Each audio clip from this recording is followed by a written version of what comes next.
నూతన ఏడాదికి ఘనంగా స్వాగతం పలికేందుకు తూర్పుగోదావరి జిల్లా కడియం సిద్ధమైంది. నర్సరీ రైతులు వినూత్నంగా పువ్వులు మొక్కలతో కొత్త సంవత్సరానికి శుభాకాంక్షలు తెలుపుతున్నారు. ప్రత్యేక దృష్టిని ఆకర్షించారు.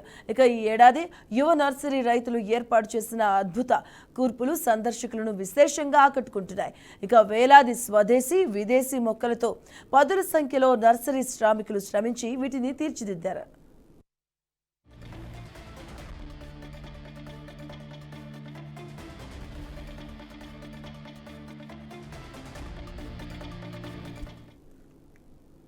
కడియపులంకపుల్ల ఆంజనేయులకు చెందిన శ్రీ సత్యజేవ నర్సరీలో అయోధ్య రామ మందిర ప్రారంభోత్సవ సందర్భంగా మొక్కలతో అయోధ్య రామాలయాన్ని ఎంతో అద్భుతంగా రూపొందించారు. సుమారు 60,000 మొక్కలు పువ్వులతో తీర్చిదిద్దిన ఈ కూర్పును తిలకించడానికి సందర్శకులు పోటీ పడుతున్నారు. పల్ల వెంకన్న నర్సరీలో ఏర్పాటు చేసిన 2024 స్వాగత ఏర్పాట్లు కూడా సందర్శకులను విశేషంగా ఆకట్టుకుందాయి. ఇక చాలా రకాల మొక్కలతో నూతన సంవత్సరానికి శుభాకాంక్షలు తెలపడమే కాక అయోధ్య రామ మందిరం ఏర్పాటు చేశారు. జాతీయ రహదారి పక్కనున్న పుల్లాచిన సత్యనారాయణ నర్సరీలో కూడా నూతన సంవత్సర సందర్భంగా ఏర్పాటు చేసిన కూర్పులు అద్భుతంగా ఉన్నాయి. మొత్తానికి 2024 సంవత్సరానికి స్వాగతం పలకడం కడియం నర్సరీ రైతులు తమ మార్కును ప్రదర్శించడంతో పాటు పర్యావరణ ప్రేమికులను ఆహ్లాదంలో ముంచెత్తాయి. ప్రతి సంవత్సరంలాగే సత్యదేవ నర్సరీ ఎప్పుడు కూడా నూతనంగా ఏదో విధంగా జనాలకి మెసేజ్ రూపంలో కానీ లేకపోతే ఏదో భక్తి రూపంలో కానీ ఏదో ఒకటి మనం తెలియజేయడం జరుగుతుందండి. అదేవిధంగా ఈ సంవత్సరం దశాబ్ద కాలాలుగా మనం పోరాడుతూ సాధించుకున్న అయోధ్య రామ మందిరం కూర్పు ఏర్పాటు చేయడం జరిగిందండి.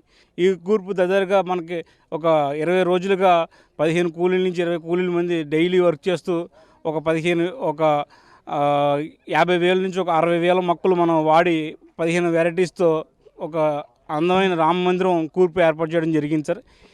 దీని ముఖ్య ఉద్దేశం ఏంటంటే మన హిందూ ధర్మాన్ని మనం కాపాడుతూనే కాకుండా ఇతరులకు కూడా మనం తెలియజేస్తూ మన మోడీ గారి పిలుపు మేరకు చలో అయోధ్య అని మనం ఈ కూర్పుని మనం పూర్తిగా ఏర్పాటు చేయడం జరిగింది సార్.